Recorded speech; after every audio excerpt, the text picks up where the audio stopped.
The report on the fact-finding visit to Madrid, and I turn to Ms. Werthmann. Thank you, Madam Chair. We sent a delegation to Madrid on the subject of the Spanish coastal law, and that took place on the 21st to 22nd of March. I think everybody has a copy of the agenda. I should mention in particular that among the official members there was a great deal of consensus, and I think there was really a good level of cooperation between the official members and the Secretariat, as well as the ex officio members. I think that they were included sufficiently, and I hope that my colleague Mr. Yar will share my opinion. I'd like to say that we have the document available, and in September the amendments should be submitted. This document should then form part of the documents for the working group. In the working group ourselves, we would like to, at the beginning of September, to have another meeting where, on the one hand, we'll look at the further procedure for the working group and also look at this report, and in particular to discuss then the amendments.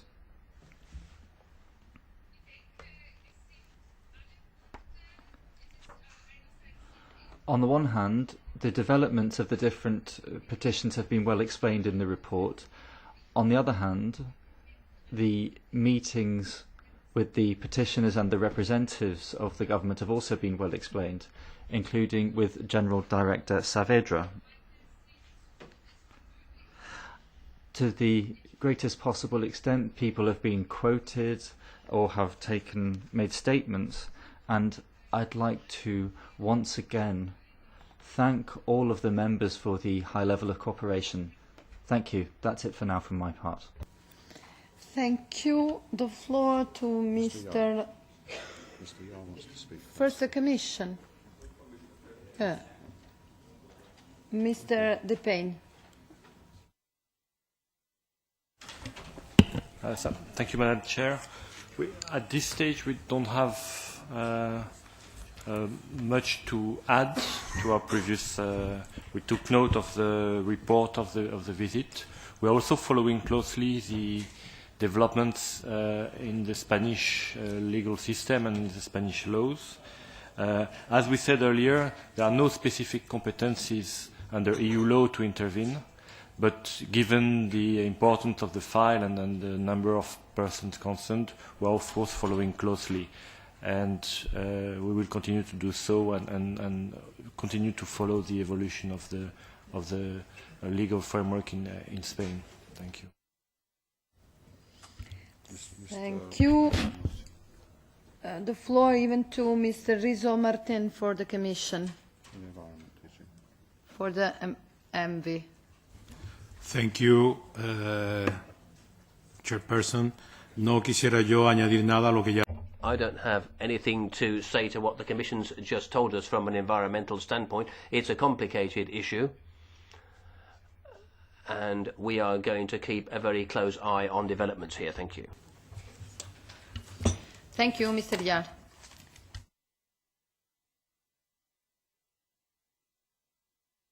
Yeah, it's done. Good. Okay. Thank you, Madam Chair. I'll begin with a political estimation to the Commission, because we are of different opinions. The fact-finding mission confirmed that it was right and proper to meet with representatives of the government and also with the petitioners when we were in Madrid, because we're talking about property rights and the environment, and I think that the free movement of property is usual in the EU and should be protected. So that's the connection to European legislation, and that's something that has to be respected, and for me this is a fundamental civil right. That's why in the Petitions Committee we said whether we went against the recommendations of the Commission, and the mission to Madrid confirmed my convictions, but I'm not talking as a lawyer, but as a member of the European Parliament. Secondly, I wanted to begin by praising the Secretariat. This was a fact-finding mission that was very well defined and very effective. Ultimately, this was just a day's journey, and it worked very, very well. They know it's dangerous when MEPs get bored, but we weren't very bored. The agenda was packed and it was very interesting. And it encourages us to take more fact-finding missions in the future. Our head of delegation also said, though it was debated, that we managed to achieve a good compromise. We agreed on what we've seen. People might say, well, why is this guy saying that? But that's I think important to say. Mrs. Werthmann made efforts to include our Spanish colleagues and the ex officio members from the very beginning. And I think that helped us to come up with a viable compromise.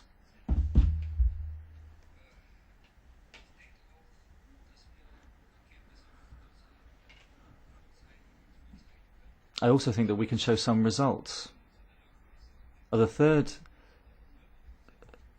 thing I wanted to say was to thank the representatives of the government. In Spain and in Madrid, we had a very open and very constructive atmosphere, and we have to recognize that there have been improvements in Spain. The Spanish coastal protection laws. And then we're also able to discuss things that we were critical of, which is not just a question of environmental protection, but also protection of property rights. I also wanted to say that when we look at the documents, I think we should take into account the fact that the Spanish coastal law has been amended.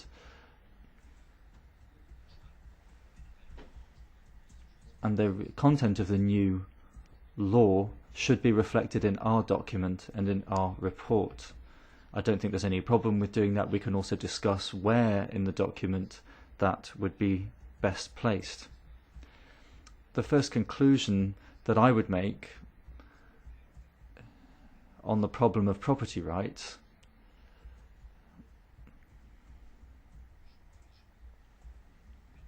is that we have to make a request to the Spanish authorities. How should I put it? We need to ensure that there is a quick and efficient and unequivocal route on how citizens can exercise their rights. We talked about two different extremes.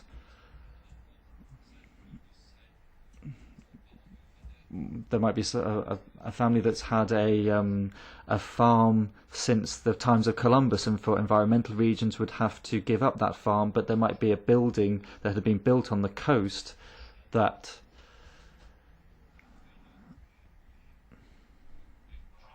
was protected because of the law. So I think our fact-finding mission was very effective. We drew our conclusions, and I think it should give us encouragement. Thank you. Mrs. Oken. Well, I just want to thank the Secretariat, Angelika, and up till now, almost smooth functioning cooperation. We still have, as I mentioned more sharply in the beginning of this meeting, some attempts to make this committee tasteless and to make sure that we are not offending any authorities, especially if they are not from one of the big parties, especially if they are not from one of the big Spanish parties.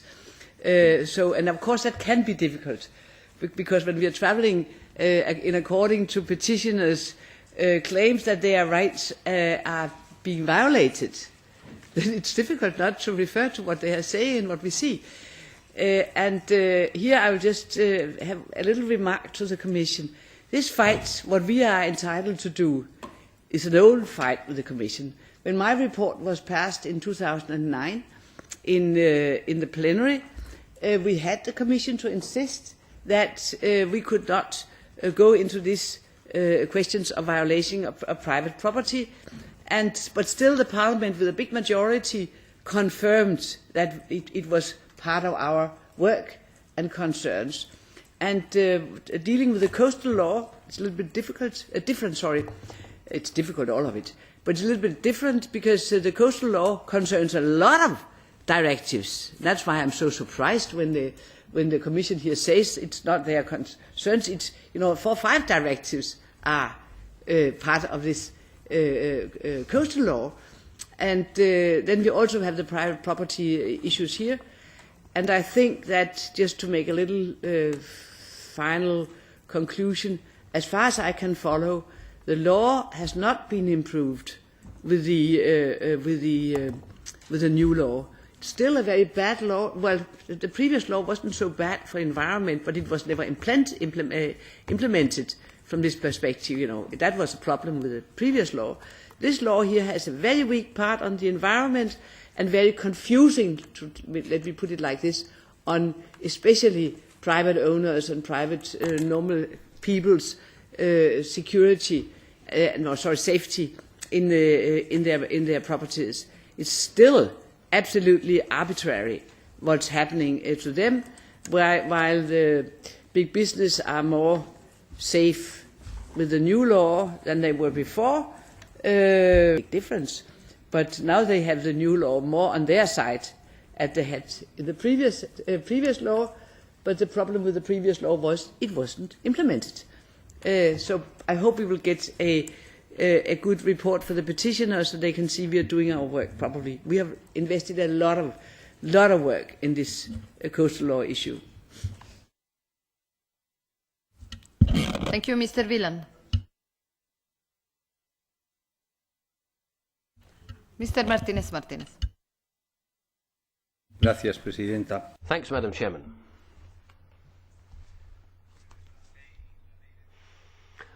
Coastal law was put forward and approved by the Spanish Parliament when my party was in power. Obviously, the law had the best of intentions, but it has given rise to many problems. I'm not going to say that there weren't any problems, because the large number of petitions that we've had, as far as implementation is concerned, have demonstrated the contrary. Mrs. Auken's not listening to me, but she doesn't usually often listen to me, but she said that the law wasn't applied. The law was applied so much that it gave rise to a number of petitions, a large number of petitions, because of the application. I think the law in itself was good. But what we've seen is that, first of all, this is an extraordinarily complicated issue. And, of course, I agree with Mrs. Auken in that it probably wasn't always applied in the most sensible way, nor was it always applied bearing in mind all of the interests which it should have done. The law was one adopted enthusiastically by the ecological organisations who helped draft it, and perhaps in the government we got carried away, and with our keenness on the environment we weren't really aware of the fact that other interests could be damaged by the law. And of course we're all aware of the problems that it's caused and the headaches that it has provided for some. So I'd like to thank the petitioner who spoke,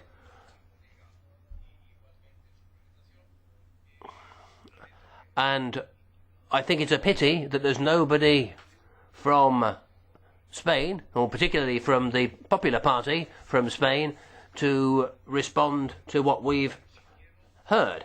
It's not my place to say anything, but I did want to say something to Mrs. Auken. The reforms of the law have been brought in because of mobilisation despite the ecological organisations being against the reform. Mrs. Auken seems very concerned about having all these things done or property. I don't agree with Prudhomme, who said that property is theft, but private property is something which has been of much less concern to me. I think it should certainly be a much lower priority than a general interest and the defence of nature. Obviously, some people don't agree with me. Some people consider private property to be the most sacred thing that you could possibly have. Balancing it out is difficult. Striking a balance is hard, and possibly we didn't find the best possible balance. But I can't help thinking now on this whether it's actually possible to strike a balance at all. But I'd like to thank those colleagues who've taken trouble to look into this. Not so much that they've been interested even in the interest of those who have been affected by this, but because they've been interested in this real problem of finding a balance, striking a balance between the desire to protect the coast. Last year, Madam Chair, we had 72 million tourists, and the Spanish coast, it's the several thousand kilometres of it, but it has been affected partly by tourism, which has led to a huge boom in the past. But occasionally, and unfortunately irreversibly, some places have been affected. And we all agree that the directives have to be complied with. That's what they're there for. And we need to make an effort to try to balance all these competing interests. But there is awareness, as is happening in Italy as well, Madam Chairman. We've learned on many occasions that there is an awareness today which didn't exist 40 or 30 years ago on the need to protect the environment and in particular our coasts, partly in the interest of tourism, of course, because destroying the coast, as happened in many areas, is killing the goose that can lay the golden eggs. And that's something we've learned. So I wanted to thank the colleagues who went to Madrid for the support they've given when there were calls for improvements, when they pointed out what was wrong, when they talked to petitioners. They never did so in a hostile way, hostile to petitioners or to Spain, and I think the situation can be improved on that basis. Thank you. Everybody, Mrs. Werthmann. Ja, danke schön. Yes, thank you. I'd like to once again expressly thank all of the official members and the... I'd like to mention very, very positively and explicitly the good cooperation that we have experienced in Spain with the representatives of the government, because I fully agree with Peter. We have learned in the following fact-finding visit that it is not something normal that we obviously as members of the European Parliament may expect or even can expect. So this has to be mentioned very, very positively. I would also like to say and ensure all Spanish members that we really are aware of the sensitivity of this issue. Yes, it is hard to understand. Sometimes we were very touched when we talked with the petitioners, also with the representative of the government. It was, I would say, a very sensitive issue, and we tried it with the most possible respect that is available, so to say. We really tried it very, very hard. And that's why I think it led to a very good compromise or consensus, as Peter likes to say all the time. I would also like briefly to mention Peter's suggestion to incorporate the new law. I strongly believe that it is not on me who decides that whether we put this into this report or not. I think we should discuss, the official members should discuss it, or we should bring it to the working group, to the meeting in September, and discuss it there, because I believe it is a comment, it is a point that should be considered too. And from my side, I would hope that we can learn very soon until when we can put amendments to the recommendations so that all members of the committee can be included. And once again, thank you very much. Thank you to everybody. We will vote the report in September. And I thank you. I'm very pleased of registering